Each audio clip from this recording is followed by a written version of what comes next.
solat kerana rukun yang paling penting adalah semasa berdiri. Rukun yang paling penting diberi perhatian adalah semasa berdiri. Dan kalau ayah ibu tidak membaca sesuatu semasa berdiri, solat tidak sah. Maka beritahu saya, apa yang kita baca semasa kita berdiri, yang kalau tak baca, tidak sah solat itu. Ya, kita membaca surah Al-Fatihah setiap rakaat, tak boleh tinggal 17 rakaat, 2 subuh, 4 zuhur, 4 asar, 3 maghrib tadi, 4 kejap lagi Isyak, 2, 4, 4, 3, 4 adalah 17 rakaat. Maksudnya 17 kali kena baca surah Al-Fatihah. Nabi SAW bersabda, tidak sah salat apabila surah Al-Fatihah tidak dibacakan. La salata liman lam yaqra' bi Fatihatil Kitab. Jadi sekarang dah tahu dah kenapa Al-Quran selalu sebut mendirikan solat. Jadi ayah ibu sekalian, kenapa penting sangat surah Al-Fatihah dibaca semasa berdiri? Pernah tak jumpa doktor sebab kita tak sihat? Mungkin selalu ya. Selalu ke pergi klinik? Ya, mungkin kadang kita akan pergi klinik sebab apa? Pergi klinik bukan nak pergi beli sayur. Pergi klinik buat apa? Sebab doktor ada batuk-batuk sikit ni, panas malam badan. Jadi boleh tak kurangkan sakit saya ni? So doktor tu atau doktor pakar bayar lebih sikit lah. Kalau doktor pakar ni, dia check kita, dan kita takkan tinggalkan klinik tu, melainkan akan dapat ubat, akan dapat rawatan. Jadi bila kita jumpa doktor, insya-Allah doktor akan bantu untuk kurangkan sakit dengan ubat-ubat yang dia beri. Macam itulah apabila kita datang masjid. Kita bukan jumpa doktor, kita jumpa bukan doktor, kita jumpa pencipta doktor. Kita bukan jumpa orang pakar, kita jumpa yang maha pakar. Kita bukan jumpa orang yang ada ilmu tentang sakit tubuh, kita jumpa yang maha berilmu dengan segala penyakit. Kita datang ke masjid, kita solat, dan semasa berdiri ayah ibu, sebenarnya Allah memberikan ubat kepada macam-macam penyakit dalam hati. Kadang kita sakit tubuh, kita cari doktor. Tetapi ramai yang tak tahu ada sakit yang lebih bahaya daripada sakit tubuh. Namanya sakit dalam jiwa. Sakit di sini, sakit hati. Maka tak ada doktor yang boleh bantu kalau sakit tu adalah sakit dalam hati. Kita kena menghadap yang maha pakar, namanya Allah Subhanahu wa ta'ala, dalam waktu solat, khususnya semasa berdiri. Jadi ada berapa ayat surah Al-Fatihah? Ada 7 ayat. Nabi SAW pernah memperumpamakan solat itu seperti mandi. Nabi tanya para sahabat, ya, macam inilah lebih kurang, seolah-olah jumlahnya macam ayah ibu sekalian. Nabi tanya, apa pandangan kamu semua wahai para sahabatku, kalau di hadapan rumah kamu ada sungai mengalir dan kamu boleh mandi di sungai itu 5 kali sehari, kamu rasa ada kotoran tak pada badannya? Para sahabat kata, tak ada langsung, pastinya tidak ada sebarang kotoran ya Rasulullah. Maka Nabi berkata sallallahu alaihi wasallam, itulah mithlu salawatil khams. Itulah umpamanya solat 5 waktu. Solat 5 waktu adalah umpama mandi 5 kali di sebuah sungai yang bersih. Maknanya bila kita sembahyang ni, bila kita datang masjid ni, ayah ibu kena bayangkan masjid ni tempat nak mandikan hati saya yang penuh dengan kotoran. Kita nak mandi, pergi bilik mandi. Kita nak mandi, pergi swimming pool. Tapi kita kena ingat, ada sesuatu dalam tubuh kita yang lebih cepat kotor daripada tubuh kita sendiri.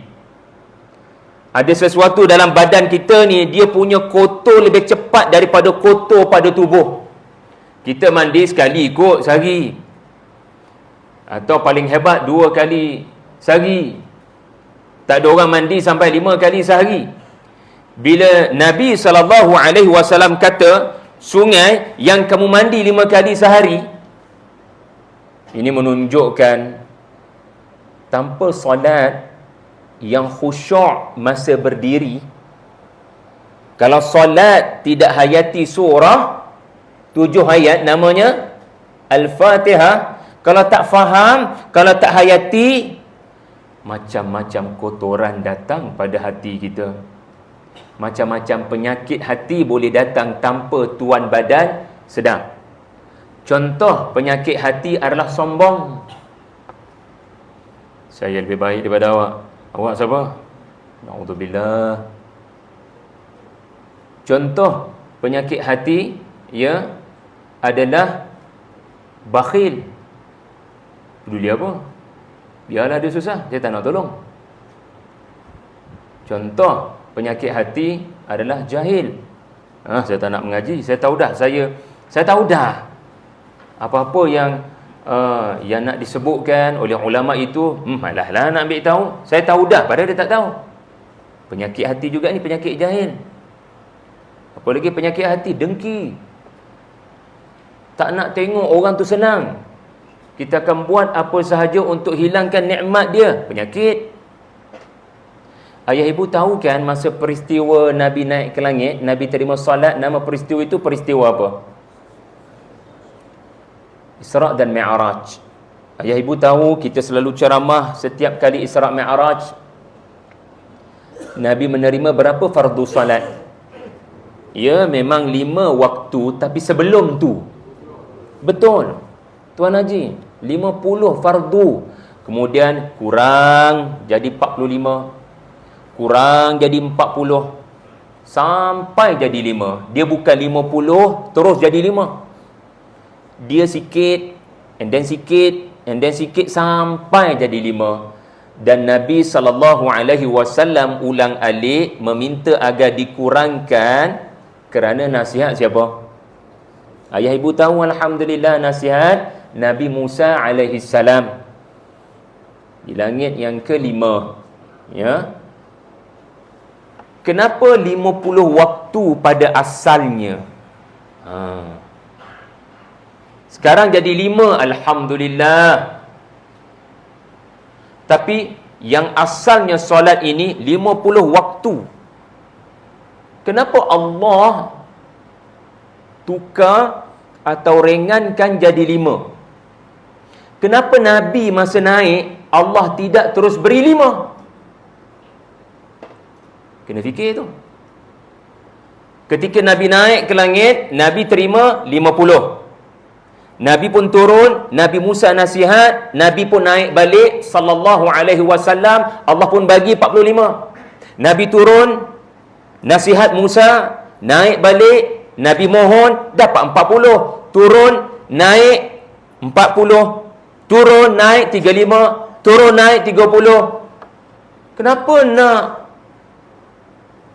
banyak sangat episod naik turun? Kenapa tidak Allah Subhanahu wa ta'ala masa Nabi naik terus bagi 5? Maka kita kena fikir, kenapa agaknya solat dulu Allah yang maha bijaksana, dia mahu beri 50.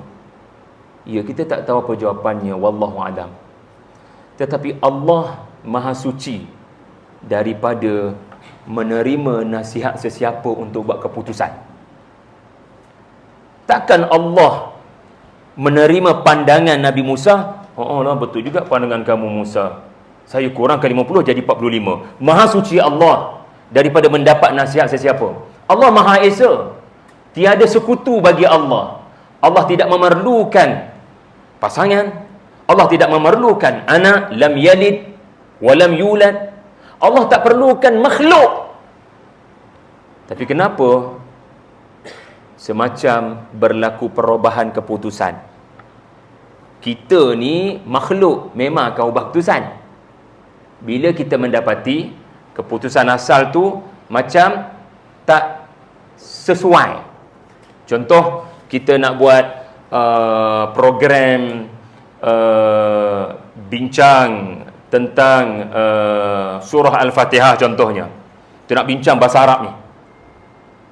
Kita buat, tengok-tengok, waktu malam macam ni, Allah, ramai yang tak bersedia sebab tajuk tu berat sangat dan orang penat balik bekerja.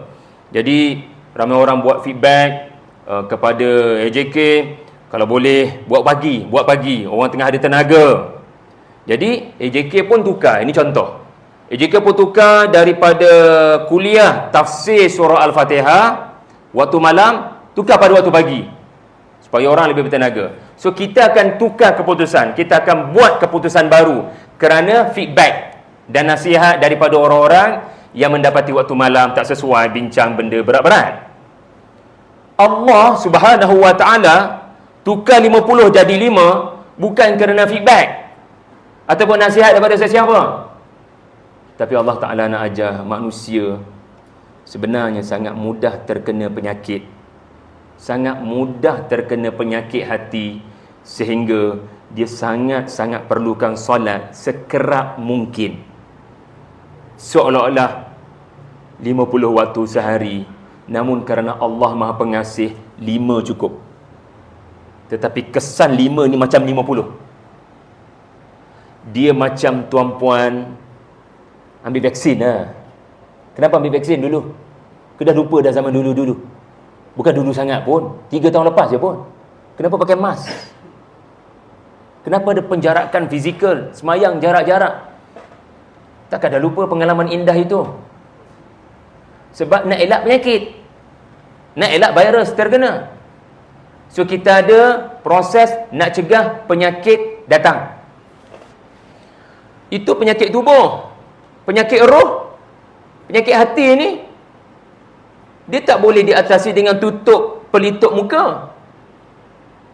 Kita cucuklah antivirus 10 dos ke, dia bukan boleh elak daripada penyakit hati itu tak masuk. Maka kita sangat-sangat perlukan solat segera apabila kita terdedah kepada macam-macam penyakit di akhir zaman. Ayah ibu, ini hikmah 50 yang kemudian yang menjadi 5 supaya kita boleh faham manusia sangat mudah terdedah kepada penyakit hati sampai nak kena segera menghadap Tuhan minta ubat, dan nama ubat itu adalah Al-Fatihah. Tahukah ayah ibu, surah Al-Fatihah ini dinamakan oleh Nabi SAW dalam satu hadis yang sahih sebagai ruqyah. Sebut ramai-ramai, ruqyah. Nabi bagi nama tau surah Al-Fatihah ni ruqyah. Sebab apa? Sebab para sahabat pernah rawat satu orang penghulu kampung yang tidak Muslim, ya, yang terkena gigitan haiwan berbisa. Kita ni kalau kena patuk ular memang, kalau tidak bawa ke hospital memang boleh mati. Tetapi ini diriwayatkan dalam hadis Sahih Bukhari, ya, terkena gigitan ular dan sahabat itu hanya membaca surah Al-Fatihah. Bismillahirrahmanirrahim. Alhamdulillahi rabbil alamin arrahmanirrahim maliki yaumiddin. Sekali baca sampai waladdallin, lelaki yang kena gigitan ular terus sembuh dan berjalan berdiri seolah-olah tidak pernah terkena apa-apa penyakit. Subhanallah, hebat tak hebat surah Al-Fatihah. Sejak daripada peristiwa tu, para sahabat memberikan gelaran kepada surah Al-Fatihah sebagai surah Ar-Ruqyah. Jadi ini bukti 7 ayat kita baca bukan hanya boleh rawat sakit tubuh. Kalau kita memahami surah Al-Fatihah, kalau faham, bukan baca je. Sebab yang baca sampai orang kena gigit boleh sembuh, nama dia sahabat, bukan orang biasa-biasa. Sahabat ni bukan orang biasa-biasa. Dia faham Quran, dia faham Alhamdu tu maksudnya apa, dia faham Rabbul Alamin tu maksudnya apa. So bila dia faham, Allah akan tolong. Bila tak faham, baca je, Allah belum tentu tolong. Jadi para sahabat bila rawat sakit orang, sahabat itu orang yang paling faham ayat Allah, dan Allah tunjukkan mukjizat di mana orang sakit boleh sembuh. Jadi ini bukti kalau 7 ayat ni boleh rawat sakit tubuh, ia juga boleh rawat sakit dalam roh, sakit jiwa, sakit mental yang ramai anak-anak kita di luar sana tercari-cari macam mana cara ni. Tolonglah saya Ustaz Syahari, saya mengalami depresi. Ayah ibu kena google lah depresi tu apa. Alhamdulillah lah ayah ibu, ya, kita pernah alami hidup susah, kita belajar berdikari. Tapi cabaran untuk anak-anak cucu-cucu kita ni, dia mungkin semua benda jadi mudah, semua benda grab sahaja. So bila hadapi susah sikit, dia merasakan dia lah yang paling susah atas muka bumi. Lalu dia mula terkejut dan tak tahu macam mana nak keluar daripada masalah.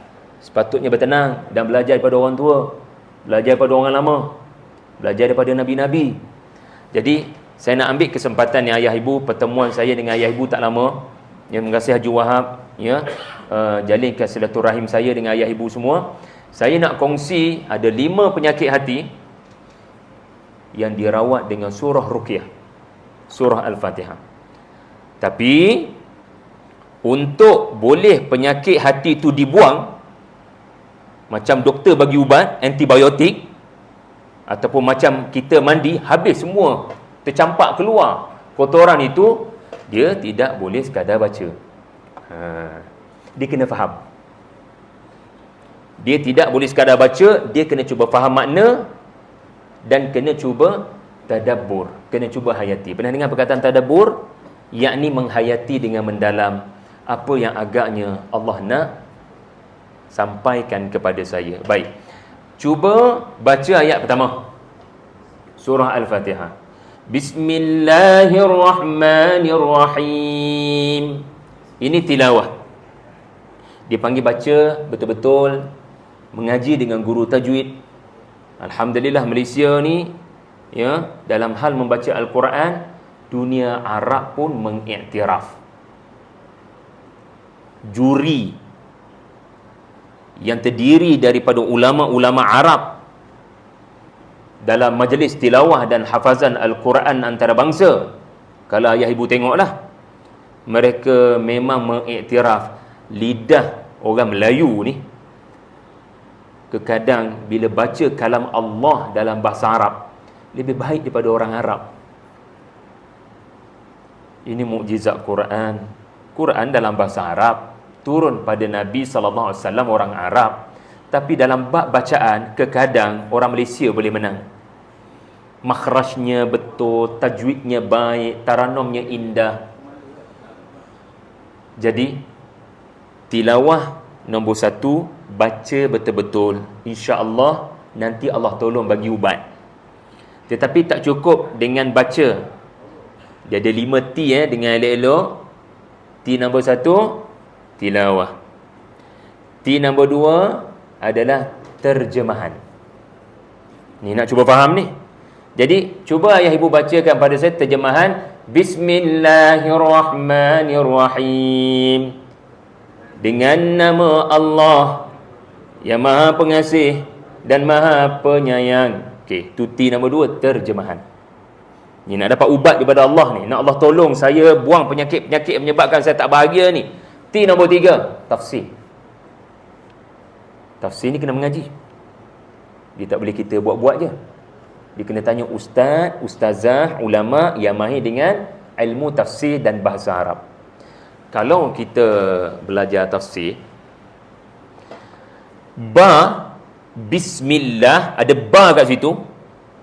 Ba tu bukanlah dengan. Kita punya terjemahan tadi, ba tu adalah dengan nama Allah. Ba kat situ dipanggil ba al-isti'anah, maksudnya aku meminta tolong dengan nama Allah. Bahasa Arab ni memang macam tu ayah ibu. Dia satu huruf je, tapi bahasa Melayu kena 4, 5, 6, 7, 8 perkataan. Ini hebatnya bahasa Arab.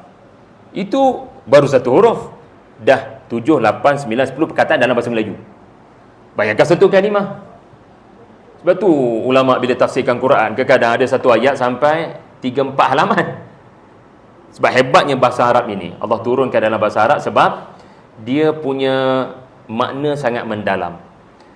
Jadi bila kita faham hari ini, Ustaz Syar'i bagi tahu ba itu adalah ba al-isti'anah. Maksudnya dari sudut ilmu tafsir, Bismillahirrahmanirrahim bermaksud aku meminta pertolongan dengan Allah, dengan nama Allah yang Maha Pengasih dan Maha Penyayang. Jadi dalam kepala kita, ayat 1 bermaksud saya memerlukan pertolongan. Saya betul-betul datang nak minta tolong. Kenapa pergi klinik? Nak minta tolong. Jadi kita masuk ke dalam solat, kita baca ayat pertama dengan sifat merendah diri di hadapan Tuhan. Saya benar-benar tak jumpa jawapan kepada masalah saya. Saya benar-benar tahu saya lemah akhirnya. Saya benar-benar nakkan kepakaran-Mu, wahai Allah Subhanahu wa ta'ala. Itu rahsia huruf ba. Bismillahirrahmanirrahim. Ayah ibu, kalau ada orang datang pada kita, Ustaz Syar'i, saya nak minta tolong. Saya mesti tanya, okey, saya cuba tolonglah mana yang saya boleh. Okey, minta tolong apa? Duit ke? Nak mengaji ke? Ke cara nak semayang betul ke? Saya nak tolong apa? Adik tu jawab, saya sangat perlukan pertolongan ustaz. Yalah, pertolongan dalam bab apa? Tolonglah saya ustaz. Saya benar-benar memerlukan pertolongan. Kenapa dia tak sebut spesifik? Sebab dia ada macam-macam masalah. Orang kata, minta maaf lah, speechless. Saya tak tahu nak cakap macam mana pada ustaz. Masalah saya macam-macam, tapi saya memang perlukan ustaz. Nampak tak kenapa ayat 1, aku perlukan pertolonganmu wahai Allah, tapi tidak ada disebutkan dalam hal apa? Sepatutnya Bismillah amshi, Allah saya nak minta tolong, saya nak berjalan. Bismillah ashrab, ya Allah aku nak minta tolong, aku nak minum, aku nak makan. Sebab kerap sangat makan. Semalam makan dengan ikan mana entah, tertelan tulang ikan. Rupanya lupa baca bismillah. Ya Allah, saya nak minta tolong dengan kamu. Bismillah dalam hal kewangan. Saya nak minta tolong kepada kamu dalam hal kesihatan badan. Tapi anda perasan ayah ibu, dia ada unsur dot, dot, dot. Dalam bahasa Arab, tak payah bahasa Arab lah, dengan bahasa Melayu pun cukup. Dengan bantuan Haji Wahab, itu ayat sempurna ke tak? Tak sempurna, mana boleh buat ayat macam tu? Dengan bantuan Haji Wahab, saya dapat berdakwah di surah Ar-Rahman. Betul? Betul tak? Ibu faham ke tak ni? Alhamdulillah, senyap belaka. Saya pun tak tahu faham ke tak. Okey. So ayat kita bahasa Melayu kalau nak guna ba, dia kena mention apa cerita tu. Bismillahirrahmanirrahim. Amshi. Dengan bantuan Allah saya dapat berjalan. Dengan bantuan Allah saya selamat sampai. Ataupun dalam bahasa Melayu tadi, dengan bantuan Haji Wahab saya dapat habis ke surah Ar-Rahman. Mana boleh dengan bantuan Ustaz Syahari ... Apa dia? Nak katanya, ya Allah, aku perlukan kamu dalam semua urusan saya. Jadi sedar tak sedar, apa penyakit yang sedang dibuang keluar daripada diri kita dengan hanya ayat satu? Sombong. Sebab ada orang, dia tak sebut pada orang, tapi dia sebut dalam hati dia. Ya, saya berjaya sebab saya punya usaha. Saya terkenal sebab strategi saya. Dia menisbahkan kehebatan dia, kekayaan dia, keilmuan dia, pengaruh dia daripada usaha dia. Dia terlupa sebenarnya yang dia tak ada apa-apa, Allah yang beri. Orang yang sombong, Allah takkan memberikan perhatian kepada dia sebab dia tak perlukan aku. Kenapa aku nak tunaikan permintaan dia? Dia sendiri tak perlukan aku. Jadi ini penyakit nombor satu, ya, namanya sombong. Hanya dengan ayat satu Allah bersihkan kita punya hati daripada penyakit sombong. Ya, orang sombong dia takkan minta tolong, betul? Tapi ba mengajar kita jangan berlagak sangat. Awak perlukan Tuhan, minta tolong kepada Tuhan. Kamu dapat anak pun sebenarnya Tuhan yang buat. Kamu dapat harta sebab Tuhan. Kamu dapat PhD, dapat master, dapat mengaji tinggi, Tuhan yang buat. Jangan duk bangga sangat semua kerana usaha kamu. Kalau kamu tak sihat macam mana? Kalau kamu sakit macam mana? Kemudian kita baca ayat 2. Malam ni kita cuba kutip paling banyak pun 5 lah. 5 penyakit hati. Boleh ayah ibu? Boleh ke tidak ni? Ke nak stay sampai pukul 10? Tak nak. Okey, ayat yang kedua apa dia ayah ibu? Alhamdulillahi Rabbil Alamin. Tilawah. Terjemah. Segala puji bagi Allah, Tuhan semesta alam. Ustaz, kenapa kena ada nombor 3? Tafsir. Sebab ada perkataan dalam bahasa Arab, terjemahannya tidak cukup. Kita tak betul-betul adil dengan perkataan tu. Okey, kita ambil contoh Alhamdu, kita punya terjemahan kata puji, betul tak? Betul Puji ni dalam bahasa Arab, minta maaf ya ibu, bahasa Arab sikit. Puji ni madhu. Madaha. Sebut ramai-ramai, madaha.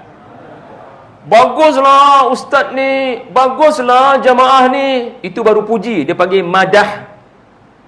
Madhu. Hamdu bukan hanya puji. Hamdu ada 2 makna, 2 dalam 1. Dia juga adalah terima kasih. Dia bukan hanya baguslah ucapan dia, tetapi dia ada unsur terima kasihlah sebab tolong saya. Itu baru hamdu. Kalau terima kasih aja, syukru. Biasa kan? Syukran, betul tak? Itu artinya terima kasih. Terima kasihlah sebab tolong beri sesuatu pada saya. Saya terpilih untuk dapat sesuatu daripada awak hari ni. Terima kasih belanja saya bakso dekat depan tadi tu. Restoran apa entah. Ya, terima kasihlah belanja saya. Okey. Boleh tak berlaku pada satu masa orang tu kita puji, orang tu kita terima kasih? Boleh. Maka bila berlaku macam tu, dia bukan lagi syukru, dia bukan lagi madhu, namanya adalah bagus, ayah ibu, hamdu.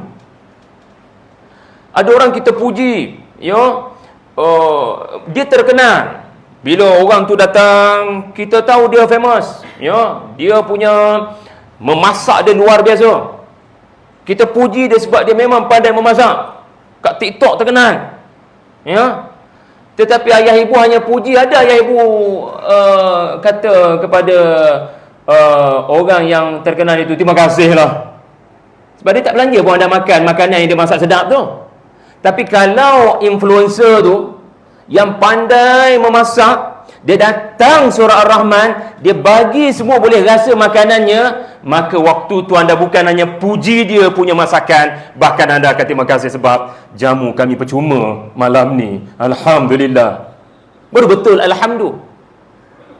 Ada orang kita ucap terima kasihlah belanja saya, dalam hati tak sedap makanan tu.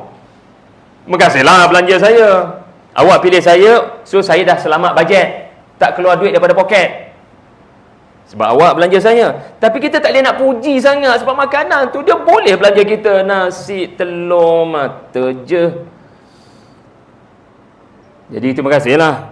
Kita nak puji, tak boleh sangat. Melainkan dia belanja kita makanan yang tak pernah kita makan dan sedap, maka waktu itu namanya hamada. Nah, ini bahasa Arab. Ini tafsir.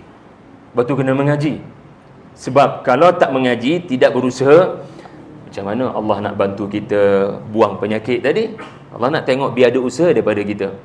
Jadi bila ayah ibu baca Alhamdulillahi Rabbil Alamin, T nombor 4, tadabbur. Cuba faham kenapa agaknya Allah nak saya sebut terima kasih Allah, segala puji padamu ya Allah. Tadabbur ni adalah kita berfikir apa yang Allah nak didik saya bila saya sebut terima kasih Allah, segala puji bagimu ya Allah. Ayah ibu,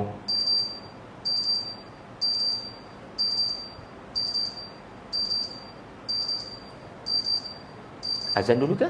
Atau saya teruskan? Teruskan, boleh je. Alhamdulillah. Bila berlaku sesuatu yang sedih tadi, ada tak berlaku sesuatu yang menyebabkan anda marah sejam tadi? Mungkin ada. Ada yang kuat tu. Maknanya memang ada berlaku musibah lah tadi tu. Ingat, apa-apa jadi pada kamu sebentar tadi, terima kasih Allah, segala puji bagi kamu. Subhanallah. Allah didik kita apa tu? Allah didik apa? Jangan cepat bersangka buruk pada apa yang kurang senang menimpa kamu tadi. Ada tak cerita Nabi-Nabi yang kerana ditimpa kesusahan, dia dapat kesenangan yang sangat banyak di kemudian hari? Siapa pengurusi surau kita? Haji Yusuf. Nama Haji kerana Nabi Yusuf. Ada tak berlaku kemalangan kepada Nabi Yusuf? Memang malang. Abang-abang humban dalam telaga. Kesian. Dia seorang nak lawan 10 orang, tak larat. Lepas tu ditemui oleh orang yang nak berdagang di Mesir, ambil Nabi Yusuf. Alhamdulillah lah selamat. Pergi jual dia sebagai hamba. Malu dia. Tapi apa kata Nabi Yusuf 40 tahun selepas tu? Terima kasih Allah, kau pilih aku untuk jadi raja di Mesir. Kalau aku tidak dihumban ke dalam telaga, aku akan duduk Palestin dan aku takkan jadi apa-apa. Tetapi kerana dihumban ke dalam telaga oleh abang-abang, Allah perjalankan aku ke Mesir, yang 40 tahun selepas itu Allah punya perancangan Nabi Yusuf jadi raja. Terima kasih Allah kerana pilih aku. Dan segala puji bagimu yang mengatur perancangan yang aku sendiri tak tahu apa hikmahnya. Perancangan Allah sangat teliti. Dia atur setiap perkara berlaku supaya kita akan jadi orang yang mulia di kemudian hari. Fa inna ma'al usri yusra. Awak kena lalu susah tu supaya awak belajar Dan insya-Allah bila awak belajar, awak akan dapat banyak kemudahan dan kesenangan di kemudian hari. Kenapa Nabi yatim piatu? Alam yajidka yatiman fa'awa. Supaya bila kamu jumpa anak-anak yatim, kamu boleh bagi tahu anak-anak yatim, saya anak yatim boleh berjaya. Takkan anak-anak yatim yang kehilangan ibu bapa tak boleh berjaya? Saya pernah susah macam kamu anak-anak yatim, tapi saya memilih untuk bersabar dan belajar dan akhirnya Allah pilih menjadi pemimpin. Maka jangan bagi alasan untuk menyalahkan ayah tak ada, untuk menyalahkan keluarga berpecah. Yusuf tak menyalahkan ahli keluarganya. Dia tahu ini takdir daripada Allah, namanya musibah. Tapi dia tahu setiap keburukan yang datang, Allah ada perancangan nak beri kita kebaikan. Maka waktu tu ayah ibu ucapkan Alhamdulillah. Siapa penyakit keluar daripada hati kita ni bila baca Alhamdulillah? Hari ni anak-anak kita panggil depresi. Pernah dengar perkataan depresi? Stres. Geramnya, kenapalah aku jumpa dia tadi? Lepas tu solat. Alhamdulillahirabbil alamin. Ayah ibu, solat kena kawal emosi. Bukan emosi kawal solat. Sebelum solat kita menangis, biar solat yang kawal emosi kita lepas itu. Jangan solat dalam keadaan menangis kerana masalah yang baru berlaku. Kita kena ingat, kita nak jumpa bukan doktor pakar. Kita jumpa yang maha pakar. Beri saya ubat kerana saya baru disakiti dan dikhianati tadi, ya Allah. Maka Allah bagi ubat, namanya ucapkan terima kasih Allah. Dan segala puji bagi Allah. Sebab tu di penghujung surah Al-Fatihah, Siratal ladzina an'amta alaihim, jalan orang-orang dulu yang kami berikan nikmat kepadanya untuk memuji Allah ketika kesusahan. So tengok sejarah, tengok Nabi Rasulullah sallallahu alaihi wasallam, tengok Nabi Yusuf, tengok nabi-nabi terdahulu, baru kamu tahu sebenarnya susah yang kamu dapat itu sebenarnya adalah jalan untuk Allah beri kamu kesenangan nanti. Kalau kamu tak lalu jalan susah ni, kamu tak akan dapat kesenangan. Tanyalah orang-orang berjaya, dia mengalami susah dulu. Jadi itu adalah penyakit yang kedua, namanya stres, namanya marah, namanya adalah depres, ya, kepada apa yang dah berlaku. Kita tengok satu lagi perkataan Al-Alamin. Alhamdulillahi Rabbil Alamin. Rabb Al-Alamin terjemahannya adalah Tuhan semesta alam. Tetapi ayah ibu, kalau kita mengaji dengan ulama-ulama tafsir, ya, mudah-mudahan Allah datangkan ulama tafsir ke surau ini. Maksud ulama tafsir adalah orang yang mahir dengan bidang tafsir Quran. Dia belajar di universiti ilmu tafsir Quran. Maka ilmu tafsir bagi tahu kepada kita apa yang tak ada dalam terjemahan. Al-Alamin bukan semesta alam, tetapi Al-Alamin adalah seluruh bangsa manusia. Al-Alamin benar, maksud yang pertama seluruh alam. Tuhan mentadbir seluruh alam. Tetapi yang lebih tepat, saya tak nak susahkan faham, saya tak nak terangkan macam mana boleh dapat kesimpulan macam ni. Tetapi ayah ibu, ahli-ahli tafsir kita menyatakan juga Al-Quran sendiri sebut di tempat yang lain Al-Alamin adalah seluruh bangsa manusia. Contoh, Allah puji Bani Israel yang bertakwa dahulu, nabi-nabi, bukan yang perangai macam binatang pada hari ini Israel. Allah puji Bani Israel, para anbiya dulu. Faddaltukum 'alal 'alamin, aku pilih Bani Israel untuk menjadi lebih, untuk jadi pemimpin yang memimpin bangsa-bangsa lain kerana takwa dan kesalehan kamu. Faddaltukum 'ala al-'alamin, maksudnya Bani Israel memimpin seluruh bangsa manusia. Jadi bila kita baca Al-Alamin, tafsir bagi tahu kita, oh, rupa-rupanya Allah mencipta pelbagai bangsa manusia. Ada Melayu, ada Iban, ada Kadazan, ada India, ada Cina, ada Malaysia, ada Indonesia, ada Filipina, ada Thailand, ada Eropah, ada Asia, ada Afrika. Allah yang satu. pelbagai bangsa manusia di pelbagai tempat. Itu dalam bahasa Arab apa dia? Satu perkataan je, al-alamin. Dia ada di pelbagai alam. Ini namanya alam Nusantara. Tapi mungkin anak ayah ibu ada belajar di Eropah, di Oxford ke, di UK ke, so kita kata dia di alam lain, betul tak? So Allah takbir seluruh alam, maksudnya Allah takbir seluruh manusia di seluruh tempat. So bila kita baca al-alamin, maksudnya mesti ada sebab. Ini tadabbur. Mesti ada sebab Allah memperkenalkan dirinya, dia mencipta pelbagai bangsa manusia, pelbagai bahasa, pelbagai warna kulit. Mesti ada sebab Allah tak buat semuanya sama. Sebab apa? Agak-agak sebab apa Allah buat sebelah kita sekarang bukan orang Selangor, orang Johor katakan. Sebelah kita umur dah 60. Sebelah kita ada orang muda umur 20. Sebab bila sembahyang jemaah ayah ibu boleh tentukan siapa sebelah ayah ibu. Mana boleh? Awak umur 20, pergi. Tak ada duduk dengan saya. Mana boleh macam tu? Ya? Awak ni, awak orang mana? Orang Kelantan. Mana boleh duduk dengan Ambo? Ambo orang Selangor. Terbalik bahasa. Mana boleh kenegerian? Mana boleh kepuakan? Mana boleh ketaksuban? Bila kita sembahyang jemaah, kita bukan boleh kawal siapa belah kiri belah kanan kita, betul tak?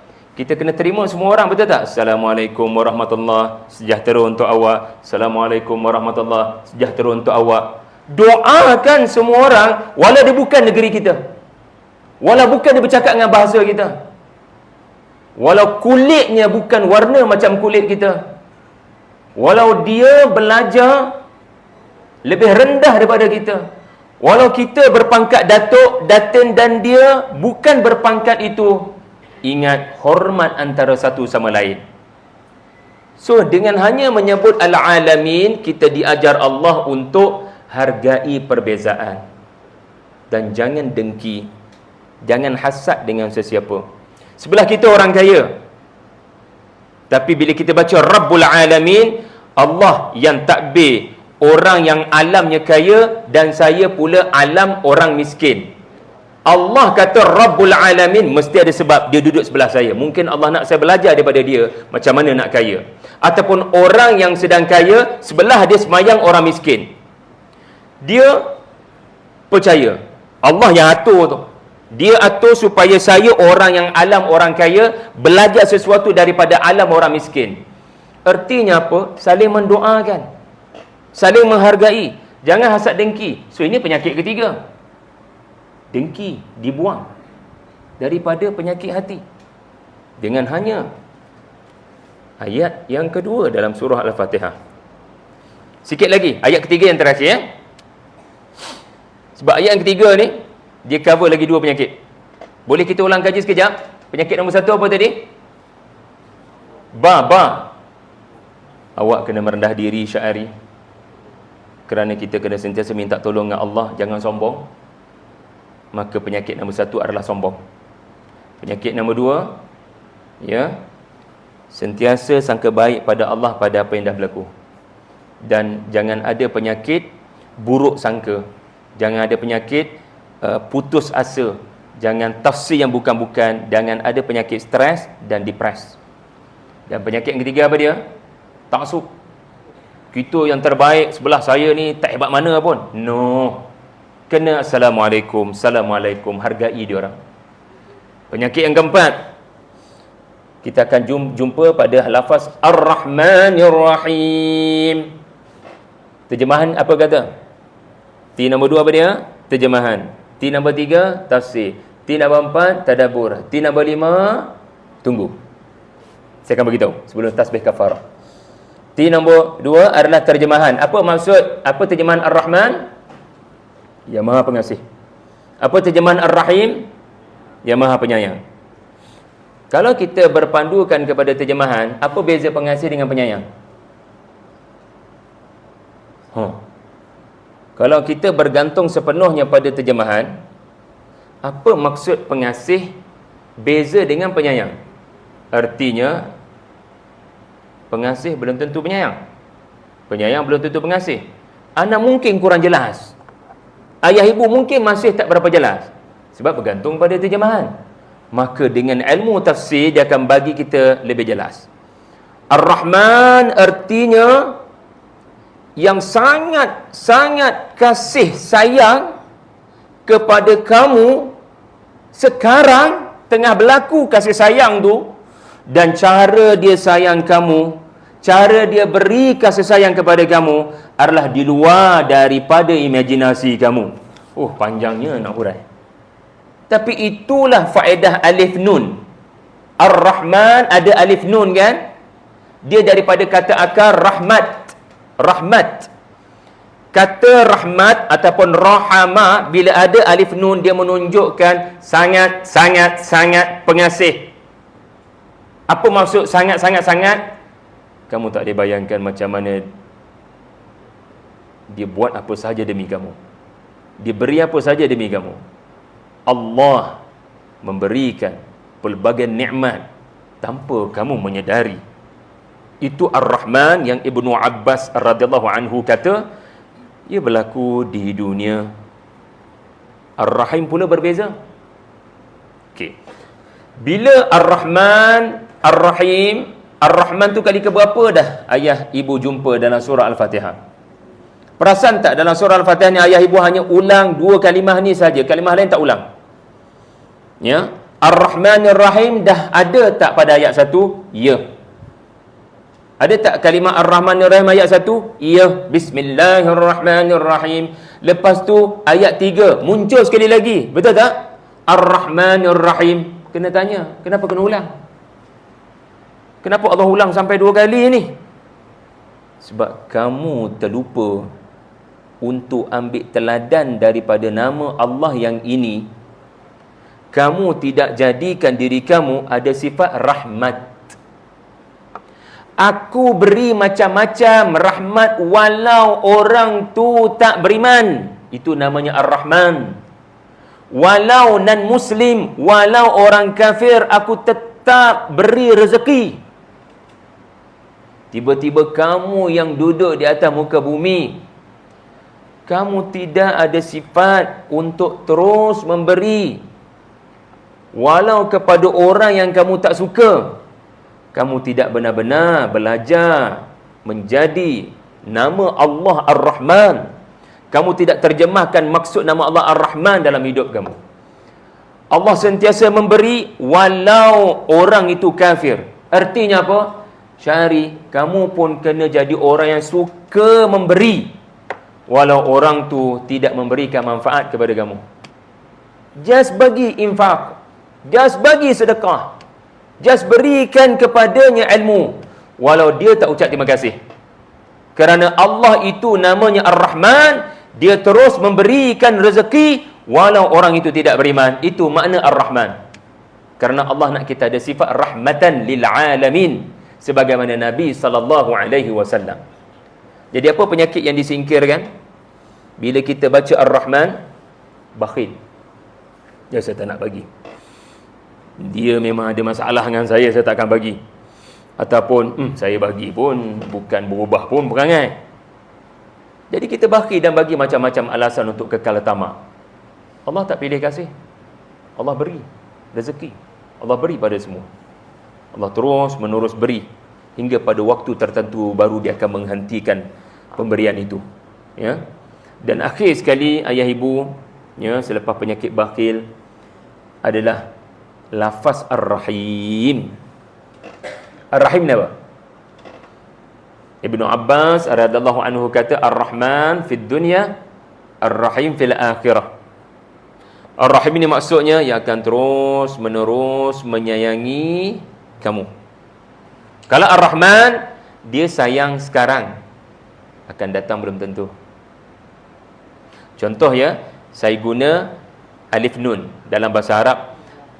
Ana atashan, saya sangat-sangat dahaga. Atashan, sangat-sangat dahaga, maknanya saya dahaga tu sekarang. Tetapi apabila saya minum, boleh minum Bismillah, dahaga tu hilang, betul? So nampak tak dahaga tu, atashan ada alif nun, dia sementara je. Dahaga tu sementara je. Akan datang satu waktu, dah tak dahaga dah. Alhamdulillah. So sifat tu sementara. Lapar. Saya lapar, sangat-sangat lapar sekarang. Tapi bila makan bakso tadi, hilang terus kelaparan. So nampak tak sementara aja. Bila Rahman, saya sangat-sangat sayang sekarang. Tetapi akan ada waktu, ada orang, saya takkan berikan kasih sayang. Akan ada satu waktu, kasih sayang saya takkan kekal kepada kumpulan ini. So Ar-Rahim adalah kasih sayang yang berterusan kepada kumpulan tertentu sahaja nanti. Nanti itu adalah Maliki Yaumiddin, hari akhirat. Batu Ibnu Abbas sebut dengan mudah sahaja, Ar-Rahman di dunia walau orang tu tak beriman, Ar-Rahim di akhirat hanya pada orang beriman. Jadi Ar-Rahim ni dia ada unsur masa depan. Teruk macam mana pun apa yang menimpa aku, nanti Allah akan berikan kasih sayang kalau aku beriman dan bersabar. Orang-orang Gaza pada waktu ini, mereka sangat perlukan nama Allah Ar-Rahman dan Ar-Rahim khususnya. Ya, sebab apa? Mungkin mereka memohon pada Allah, kelihatan tidak ada apa-apa perubahan. Sebab Allah nak menunjukkan namanya Ar-Rahim. It's okay. Kamu meninggal dunia, mati syahid, terbakar dalam api yang dibom oleh rejim. Sebab sebaik saja kamu meninggal dunia, Ar-Rahim akan menunjukkan dirinya, iaitulah kamu akan dapat kasih sayang aku, dapat jamuan makan, dapat pelbagai rezeki di alam barzah sebagai syuhada. Kita sedih dengan apa yang berlaku, tapi mereka yang pergi sebenarnya sedang bergembira. So Rahim nanti. So penyakit apa yang diatasi tuan-tuan bila masa depan kita yakin? Dia panggil anxiety. Boleh google anxiety itu apa maknanya. Risau sangat ni, macam mana nanti ni, habislah aku. Tapi ingat, masa depan bukan milik kamu. Allah yang atur, bergantung pada dia. Kalau dia tak izin, tak berlaku. Kalau dia izin, akan berlaku. So dengan nama Allah Ar-Rahim, kita jadi orang yang bertawakal. InsyaAllah kesudahan dia baik. Kalau aku beriman, aku bersabar, kesudahan dia baik. So Ar-Rahim dia buang penyakit overthinking. Anak-anak muda kita tahulah perkataan ni. Dia buang penyakit terlalu fikir yang bukan-bukan tentang masa depan.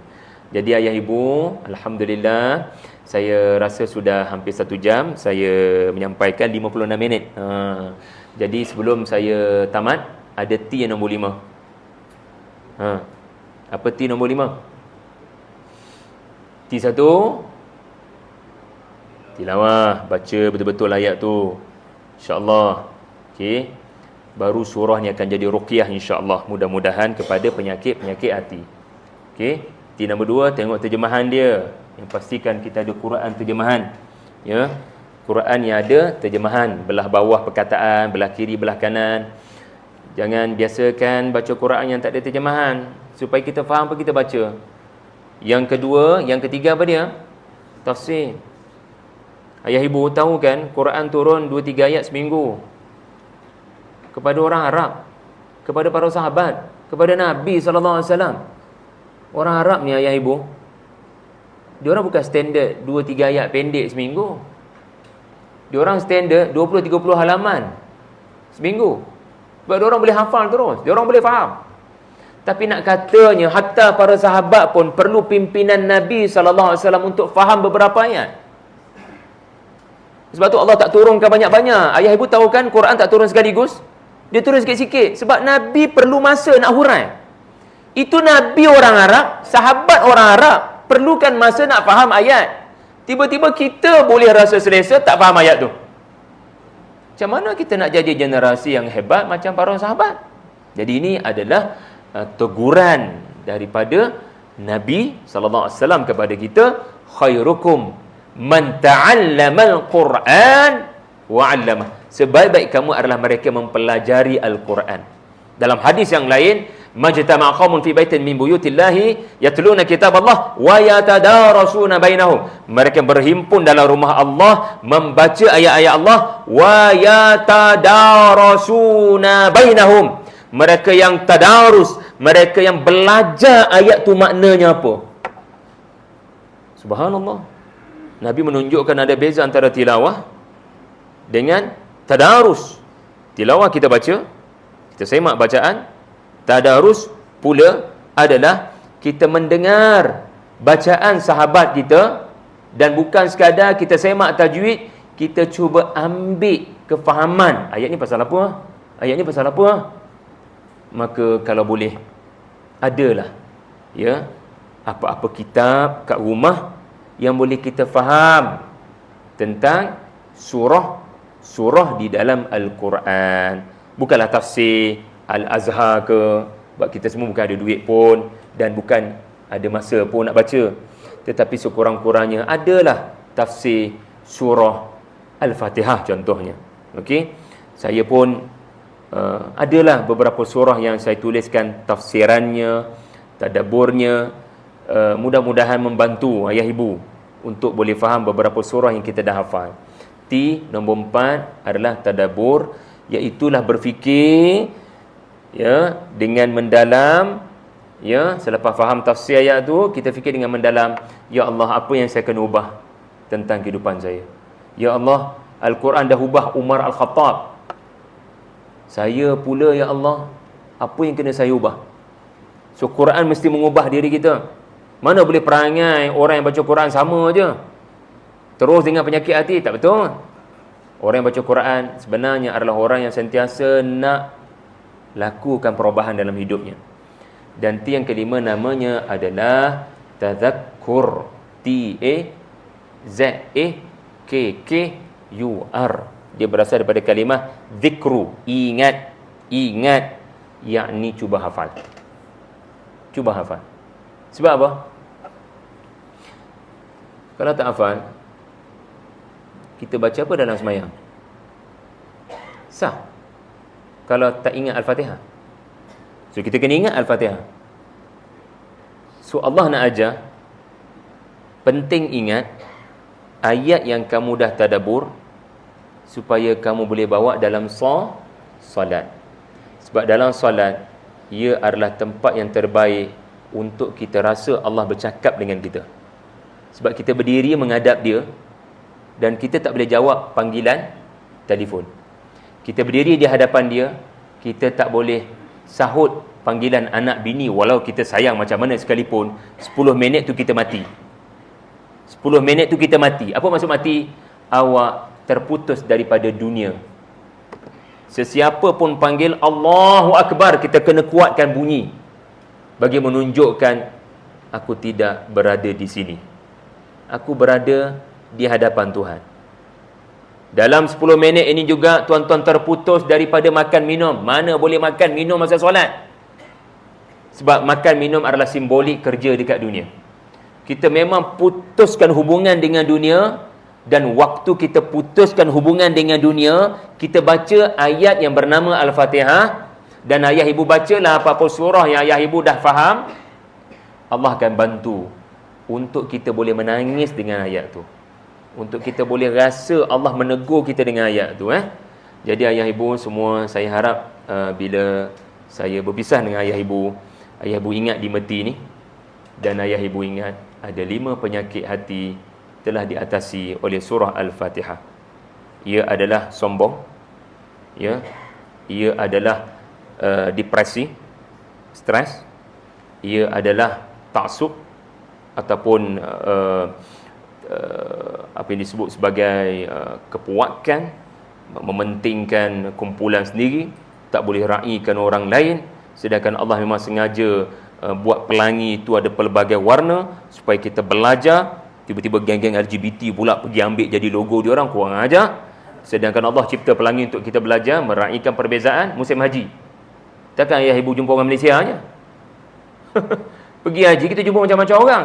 Sebab apa? Allah nak kamu belajar hormat negara orang, mereka ada kelebihan yang tak ada pada kamu, kita ada kelebihan yang tak ada pada negara mereka. Kena duduk sembang, bincang sama-sama, kerana nombor 3 ni lah negara haram itu terus bermaharajalela. Sebab masing-masing mementingkan diri sendiri. Negara saya peduli apa dengan negara Palestin? Saya nak jaga negara saya. Negara Arab ada 22 buah. Sepatutnya kalaulah orang Palestin tu orang Arab, dan memang orang Palestin orang Arab, 22 negara Arab ni boleh ludah macam tu je negara haram ini keluar. Tapi kerana nafsi, masing-masing mementingkan diri sendiri dan mementingkan bola, dibiarkan orang Palestin itu disepak, diterajang oleh seketul negara haram ini yang dibiayai oleh negara Amerika. Buat apa musim haji orang-orang ini bertemu? Seharusnya kita berbincang, menggunakan peluang menunaikan haji. Selepas haji, buat perbincangan macam mana nak tolong orang yang ditindas ni. Ini falsafah musim haji. Penyatuan, cari kekuatan. Sebab tak semua negara orang Arab ada kekuatan ketenteraan. Maka kita bincang. Awak Turki, kelebihan kat mana? Saudi, kelebihan kat mana? Bahrain, kelebihan kat mana? Qatar, kelebihan kat mana? Jordan, kelebihan kat mana? Mesir, kelebihan kat mana? Setiap negara ada kelebihan masing-masing.